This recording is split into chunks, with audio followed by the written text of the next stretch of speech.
Hello, everyone, and welcome to Season 2, Episode 8 of the Big at the Back podcast, sponsored by a very, very sad Thomas Madden because Darius is still dead. However, we move. Matt, how are you? I mean, really, it's been a week now. Get over it. Bit harsh, but yeah, I'm not too bad, thanks. It's very hot again today. It's really humid. You may or may not hear my dog in the background at points throughout this podcast. He is absolutely fine. He's just being a twat.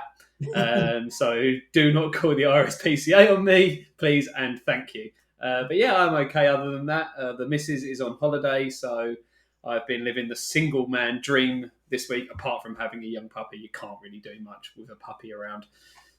You've been over a couple of times for drinks and watching football and the boxing, which was we had a good weekend overall. So yeah, I'm not too bad. How are you?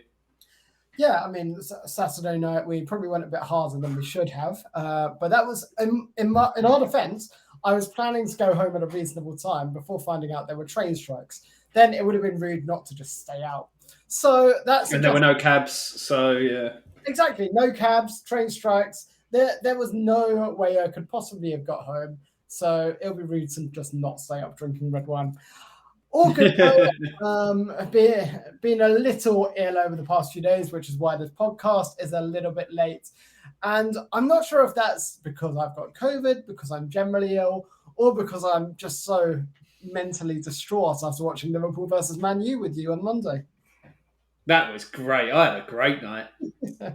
Sure you did, you bastard. At least someone else is feeling my pain with football at the moment. At least your team have got points. At least your team have scored a goal this season. Well, at least in the league. We have scored in the Pony Conference League.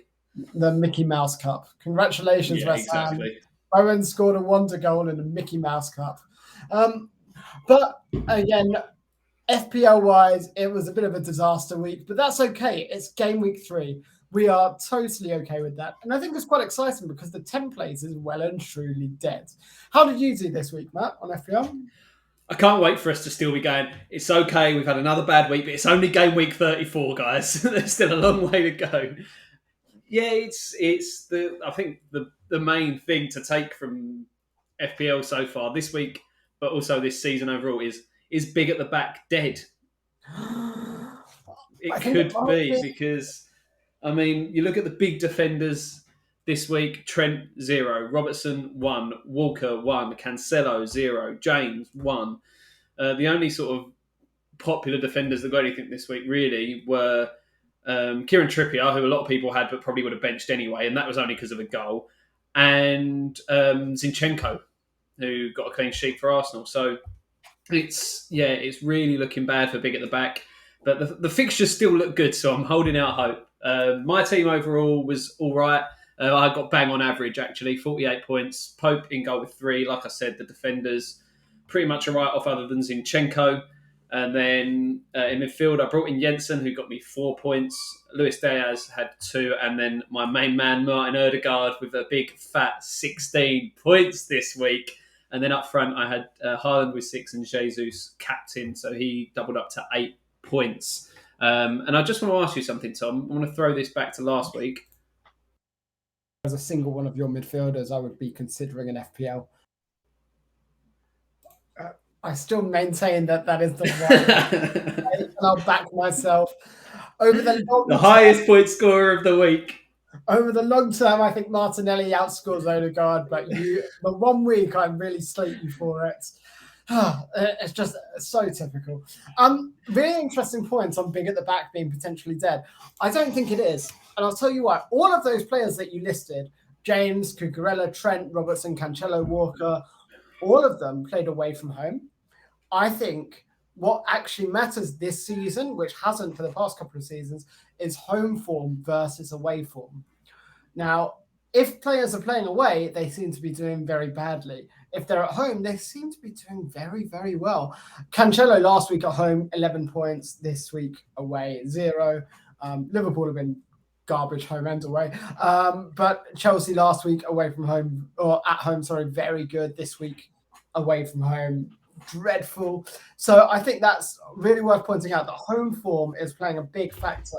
And big at the back, while it's a high risk strategy, it's also a high reward one as well. No, I agree. I forgot to mention my bench as well. I had Wilson with 6 points and Pereira with 8 points on the bench. So it could have been quite a bit better if I'd have potentially ditched one of the or two of the defenders or Diaz or anyone like that. But I still maintain that it was the logical starting 11 to go with. Wilson and Pereira, both of who played at home. Correct. Can't argue with that logic. So I did similarly to you. I had Pereira as first sub to give you a bit of context. So my team was Pope with 3 points, then 3 points across my back five. So Robbo, Cancelo, Trent, Cucurella, and Williams. Total of 3 points for 5 players. That's so painful, isn't it? So painful. Mount with another 2, so he's ticking along strong. Martinelli was 6, so he's been a great asset to own. Salah captain with 16. He was actually my highest scoring player that played, so at least I got the captaincy call right. Haaland and Jesus with 6 and 4 respectively. Andres Pereira being my first sub with 8 points. Stings a bit, but lesson learned, play the home players when you can, especially if they're attacking players from these teams.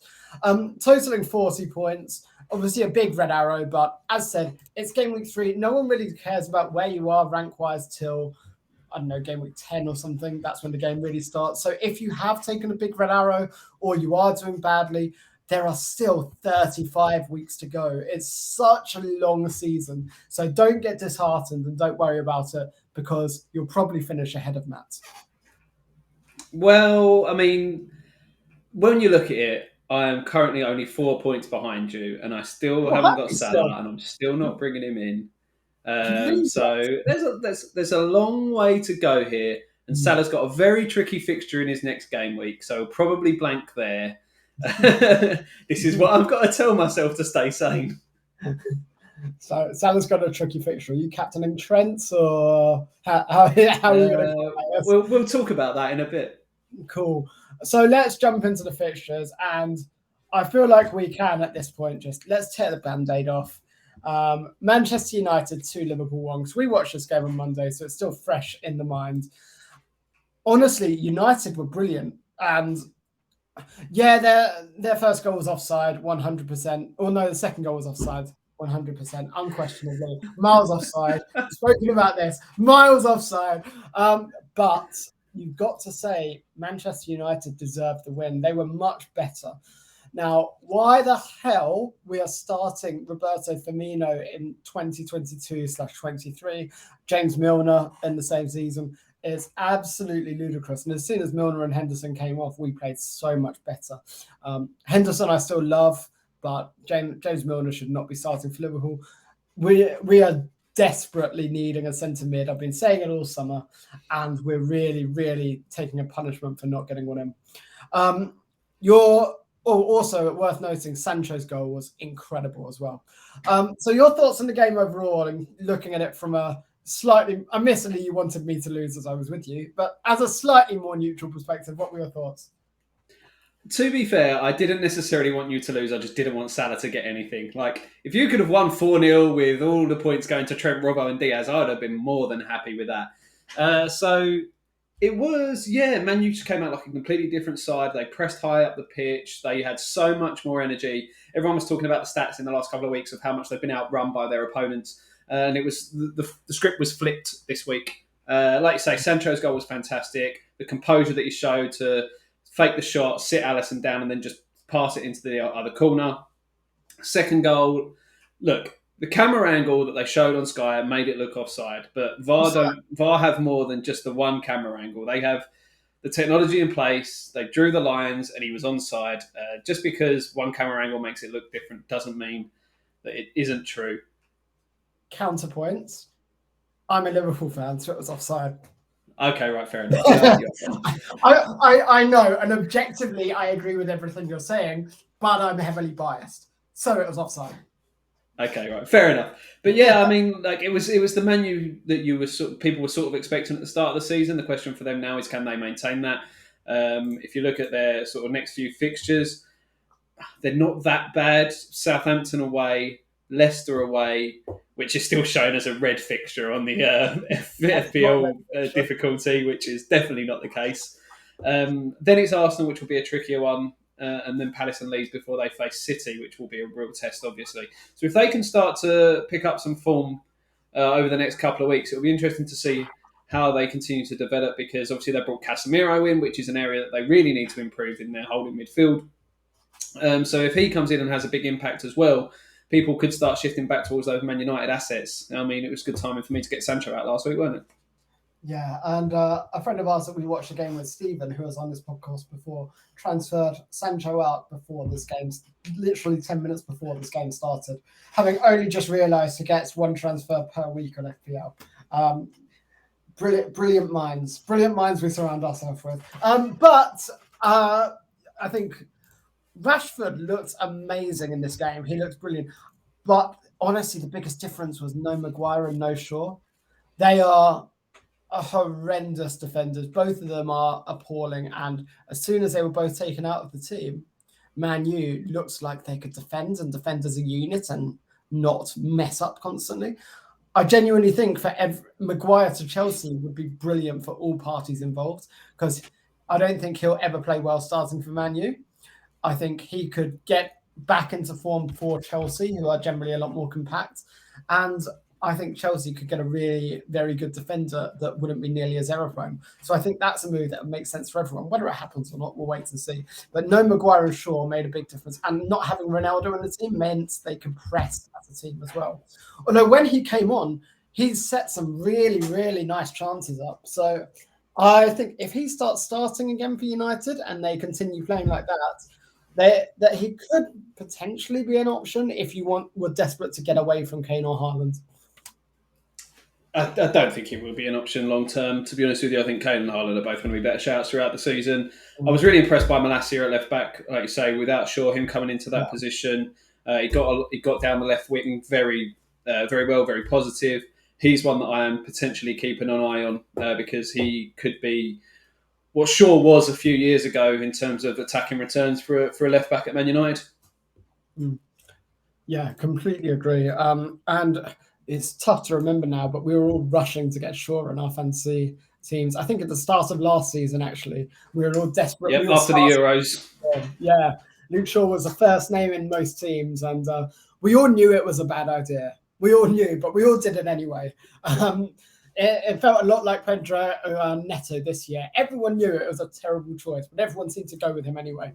But yeah, with Liverpool, honestly, complete shambles in the midfield meant our defence was exposed time and time again. Not having Fabinho starting was horrendous because we had no control there. Harvey Elliott, I mean, he's a very good player, but you can't be starting him with Milner and Henderson and expecting us to play well, essentially. So I think we really lost that midfield battle again for the third week in a row, and it's really, really worrying for us. Yeah, I mean, you're obviously hit with injuries and lack of fitness at the moment. When you're missing Thiago, Keita and Fabinho, you're going to struggle, and any squad would struggle to lose three players of that calibre at the same time. It depends whether you need to dip into that transfer market again or if you can wait for him to come back, because if you then go into the transfer market, you've got more players to juggle around and rotate. I know you've got European football and cup football, so they probably will get enough game time, but it's a tricky balance for a manager to walk. Yeah, I think we've got two excellent midfielders in Thiago and Fabinho. I think Keita is in our best 11, but I'd happily upgrade him. So I would really, really love, even if it's not a Bellingham, because that's the dream signing.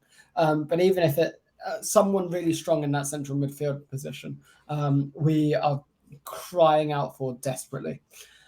Your Liverpool assets, you have Trent, Robbo and Diaz. I have Trent, Robbo and Salah. Particularly with the fullbacks, what are your thoughts at the moment? They're staying for this week because Bournemouth at home, if you can't keep a clean sheet in that fixture, then you're really struggling. So they're both staying for this week. If there's no clean sheet this week, Robertson will be the one that has to take the loss, because I think he is 26th for expected goal involvements from all defenders so far this season. Which, when you're paying 7 million in FPL, sorry, he's not. No, he is. Is he 7? 6.5? I can't remember anymore. 7.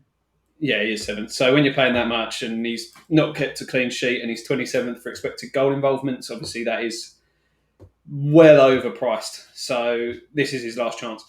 First 2 games, it's worth noting, he was taken off at the 60-minute mark, and even in the Man U game, the 80-minute mark. Worth keeping an eye on. I'm not sure how well he's doing fitness-wise. I am thinking similarly. I actually think Trent could be the one to make way, though, just to free up a bit of money elsewhere. Robbo has dropped to 6.9. Trent is still at 7.5. Robbo could be a really nice differential of the two. And I feel like it'll be a bit more fun owning Robertson rather than when everyone owns Trent. So I think I really would like Reece James in. The next game is Leicester at home, and Leicester, despite being terrible, always score goals. So I don't mind not having Reece James this week. But from next week, I'd love Reece James to come in. So I think Trent could make way for him. Just going to make a note of what time you said that about Reece James. You can leave him out for this week because he will almost certainly haul. On paper, you can leave him out for this week because I don't think a clean sheet is super likely. However, you're right. He could pop up with 2 goals. So, but is Reece James more likely to get more points than Trent this week? Reece James, Leicester at home, Trent with Bournemouth at home. I was definitely. You're back in Trent every day, aren't you? Yeah, I'd expect so. So with Salah as well, nothing for the whole game, then pops up with a goal is very, very typical of Mo Salah at the moment. It's very frustrating as a Liverpool fan seeing it, because if Darwin Nunez had been fit and starting and hadn't been such a moron, that's probably a very different game because we just lacked anything through the middle. Roberto Firmino, it's just, I mean, we love you, Firmino, but like your time is so far past.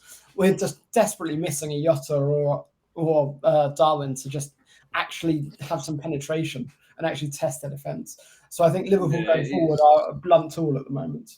He's not a number 9, is he? Like he's coming so far deep to get involved in the play, and then that leaves you lacking up top a little bit, which it's hard to overcome, especially in games like that when you do want a bit more of a presence up top because you've got someone like Lisandro Martinez who has been called into question with his height and his physicality. So maybe Darwin would have been a slightly different sort of kettle of fish for him to deal with there.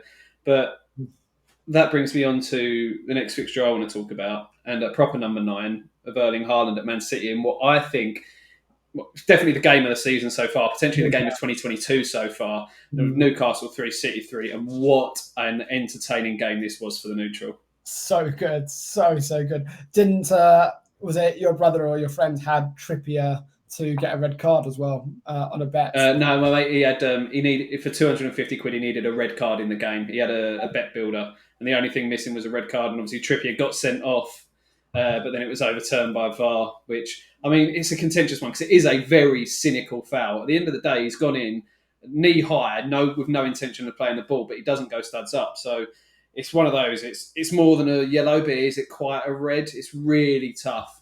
I thought red. I lean towards that, and I think in a couple of years' time you'll probably see those sorts of challenges being given as a red card because it's just there's no intent of playing the ball. Yeah, but this game was all about Alan Saint-Maximin. How often have we spoken about how much we love Alan Saint-Maximin? And this game is exactly why. What a player! 3 assists, but he was absolutely ripping City to pieces during this game. It was beautiful to watch, and this was one of the games where he really, really did come into his own. I really, really enjoyed watching it. Haaland looked really good. Gundogan popping up with another goal as well. That's 3-3 now. Worth keeping an eye on there as he's looking at playing in the more advanced of the 3 midfielders. But yeah, there's so much to say about this game. Bernardo popping up with all 3 bonus points as well, and admittedly, he got a goal and an assist. Problem is, with Bernardo Silva, you don't know if he's going to be starting. Yeah, it's a tough one with him, isn't it? Because whenever he plays, he obviously looks great. But you've got Mahrez, you've got Grealish, you've got all these players that can play in those same sort of positions. So you're banking on him starting, which you just can't do. Like you say, Saint-Maximin was fantastic. It's like when he's in that form, you wonder, like, he's one of the best attacking midfielders in the world, or wingers, or whatever you want to call him. Trippier's free kick was lovely. Yeah. Ederson just took a step across to one side and he went back across him to his near post. Beautifully taken. He scored 3 free kicks from 4 taken for Newcastle. Wow. So that is a set piece specialist. But yeah, surprising to see Bernardo pick up all 3 bonus points. Gundogan is one that a lot of people will be keeping an eye on because he because he plays that bit deeper, he tends to get more game time, and he's not so much of a risk rotation. Him and De Bruyne, and what I will say is De Bruyne's through ball for Bernardo's goal was a thing of beauty. Yeah, it was awesome, wasn't it? Nick Pope as well with 7 saves, proving having him over Ward was the right choice for this game. Even in the horrible fixtures like Man City, Pope is still going to provide returns for Newcastle. So I'm really feeling quite justified having him as my keeper. Shall we move on to talk about another game from Sunday that was absolutely crazy, which is Leeds 3, Chelsea 0. What did you make of this game? Oh, I mean, Rodrigo continues fantastic form. We brought him into our joint team and then left him as first sub, so good job us. Jack Harrison also picking up a goal and an assist. And what on earth was Edouard Mendy doing? He's so awful, genuinely. And he's normally such a solid goalkeeper as well, but that was shades of Kepa. Yeah, it really was. It really was. And then Koulibaly getting sent off as well, just to add insult to injury towards the end of the game for a stupid second yellow card. Yeah, absolutely ridiculous. Rodrigo again looking awesome. Is it just a flash in the pan with Rodrigo, or is he the real deal? I think, judging by the performances we've seen so far this season, he looks like he really could be the real deal and step into that Rafinha role that is obviously they've been missing now that he's off to Barcelona. I was really impressed by Brendan Aronson as well. Brendan Aronson, the first American to score a goal in the Premier League for an American manager. Nice. You've been sitting on that one, haven't you? Little stat for you, like that one. Jack Harrison is a potentially really exciting option as well, and could be next week a transfer in for me. Slightly cheaper than Rodrigo, and I think he's being maybe understated a little bit, but he's still got a goal and assist. I think, if I'm not mistaken, he was leading the bonus points for this game. Yeah. Chelsea, after playing so well against Spurs, just seemed to fall apart versus Leeds, and it was absolutely balmy. It's a historical fixture as well, Leeds Chelsea. There's a lot of bite in it traditionally, so I quite enjoyed seeing Chelsea get turned over. It was a bit of fun, weren't it? I mean, apart from obviously having Reece James. I mean, let's talk also about the least predictable result, because these guys never seem to win in this fixture, but Brighton are winning 2-0 against West Ham. So why don't you give us a bit of context around the deep fabled history of West Ham's exceptional record against Brighton and home out? We've never beaten Brighton in the Premier League. We're never going to beat Brighton in the Premier League. It's never going to happen. We were absolutely terrible in this game. Brighton played us off the park, and it's a credit to Graham Potter, who we will sing the praises of on this podcast until the end of days. He's lost two of their best players in Bissouma and Cucurella, and they're still playing just as well, if not even better. They pressed us off the park. They really just were by far and away the better team. Thilo Kehrer, our new signing from PSG, coming in and giving away a penalty on his debut. Good job there, mate. We've just signed Emerson from Chelsea, so he's one potentially to watch. I doubt he'll come in straight away because Aaron Creswell's obviously got that position locked down at the moment, but he hasn't been playing particularly well lately, and Emerson is a 4 million defender. So if he gets some starting time, he could be one to watch, an absolute bargain potentially. But yeah, I mean, we look bad at the moment. Rice hasn't started the season as well as he could be. He's been quite underwhelming. Souček's been poor. Antonio he doesn't bully defenders like he used to anymore. So I'd like to see Scamacca come in and start games. But yeah, we need a result this weekend because we're playing Villa and they're also looking pretty poor so far this season. If we don't get a point from that one, panic bells will start ringing. You at least need to score. No, that's got to be a goal. Just score one goal, because at least Villa have scored a couple of goals. Why don't we move on to them next then? Because they lost 3-1 to Crystal Palace. Palace playing at home, and Palace looking very, very good again in this game.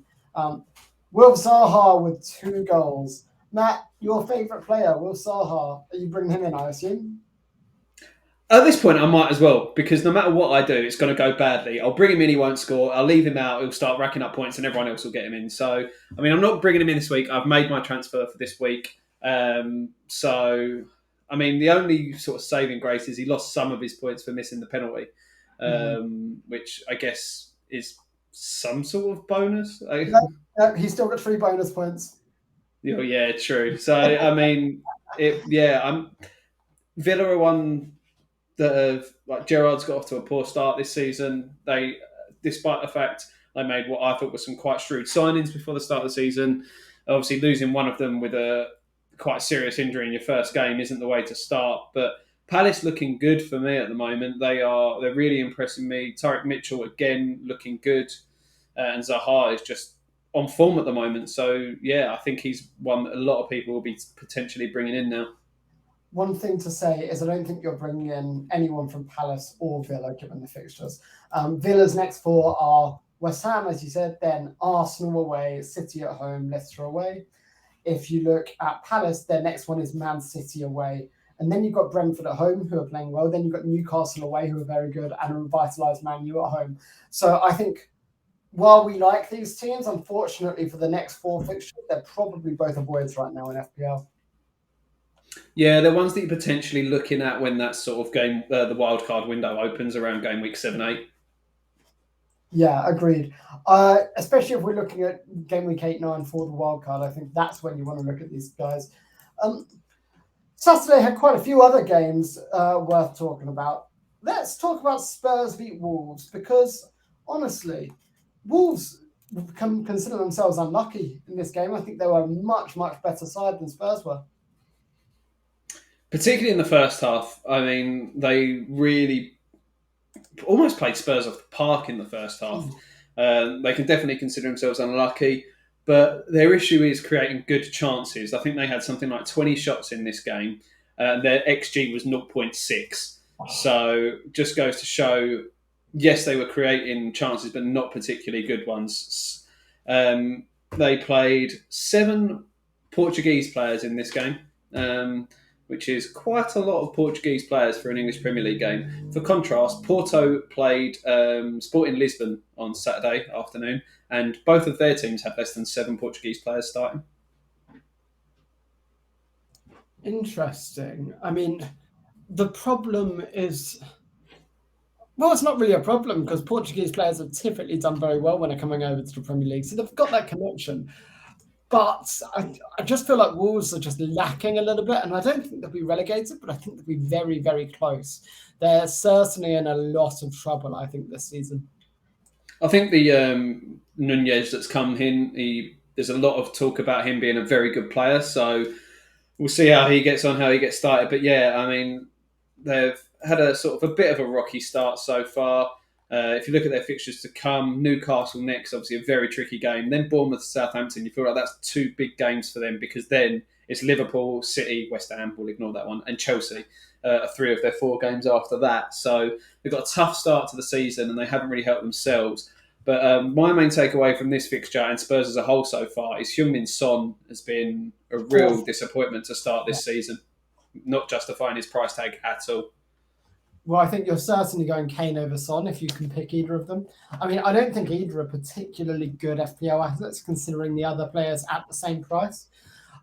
The person who could be a good asset if you're looking very short term is Perisic. Now, I don't think he'll continue to be when the Champions League starts, and that's starting between game week 5 and 6, I believe. So, if you go for Perisic, do it this week, because you'll have 2 guaranteed starting game weeks from him. In which case, he could be awesome for 2 weeks. But once the Champions League starts, don't expect Perisic to be starting, just because he'll probably be saved for those Champions League games. But he was really good in this game. All 3 bonus points, despite only playing 60 minutes. Got the assist as well. Frustrating to see him doing well, but again, he's really, really good going forward. So it was always kind of expected. Yeah, I completely agree with you on all of that, to be honest with you, which is a shame. Yeah, always a shame. Arsenal beating Bournemouth 3-0, and nothing from Gabriel. Oh, well, an assist from Gabriel Jesus. But this game, as much as we could speak about Odegaard, it was all about the Saliba chant.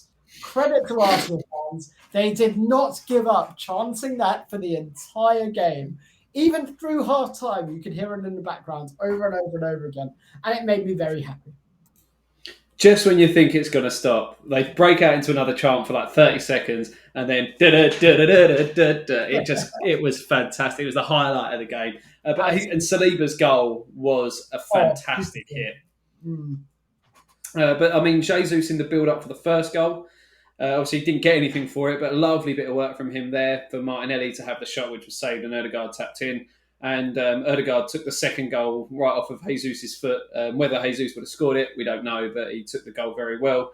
So yeah, I mean, Ødegaard was the main man from an FPL standpoint in this fixture, and this week as well. I think he was the top scorer overall this week. So finally, one of Matt's ridiculous decisions paid off.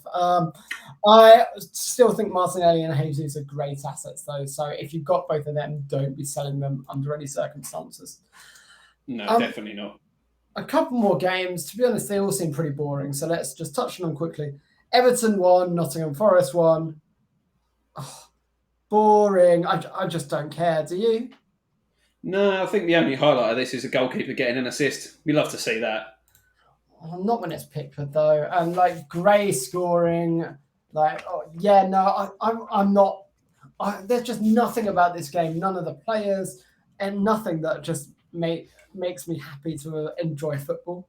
I think it's one of those games that you can just look at it and say, never.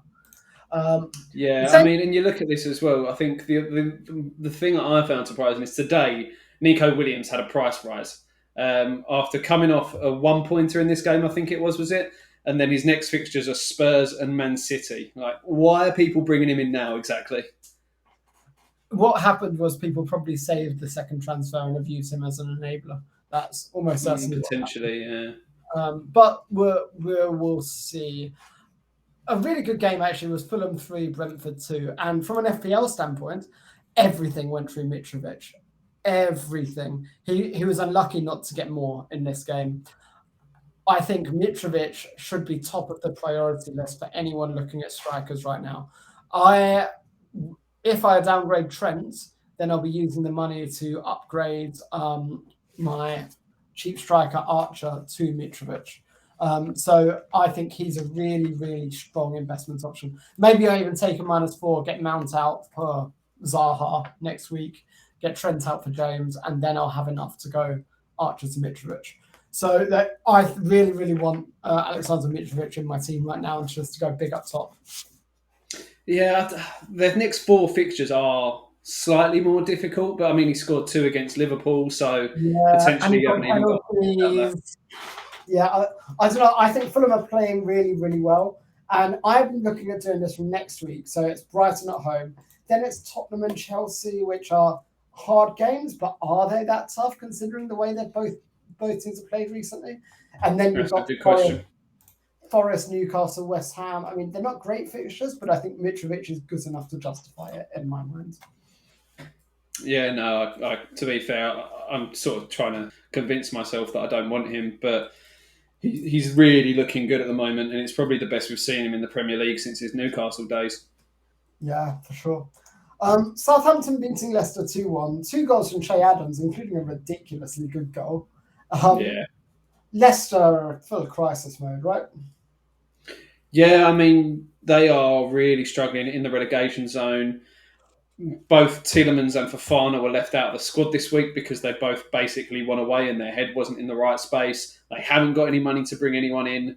If either one of them or both of them leaves before the transfer window closes, they could really be staring down the barrel this season. The only saving grace for them at the moment is James Maddison. He scored or assisted in 7 games in a row.